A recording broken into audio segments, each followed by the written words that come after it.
Otro love, kasal sa Sipalay City mga puso wala na punggan sang bahakag malain nga panahon. Nakatutok Tesor Dales.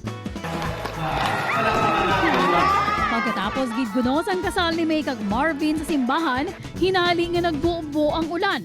Kagang baha, malasig man nga nagsaka, galing wala sila sa mahimo, kundi magubog padulong sa reception.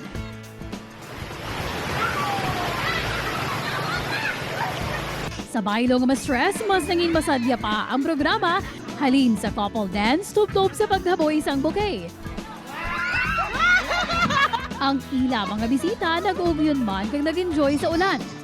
Digid namin ang chimpo tapos gabran out pagit eh. Okay lang man nga amo to ang natabo at least gindayan gid namin. Katabo nga tatlo di ka adlaw nga burnout sa amon. Tapos inulan ga baha.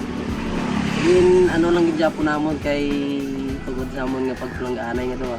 Ang Iloy sang bride, isa sa mga nagpreparar, nagpasalamat nga natigayon ang kasal. Blessing gid siya sir kay pagkatapos sa ila kasal po nag-okay na bala ang ang chimpo. Di nagpasalamat kami maski amo to nga bagyo pero ginsubol ginamon para matapos.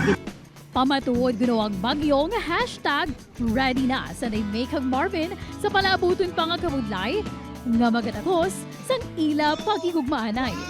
Tess or Dallas? One Western Visayas.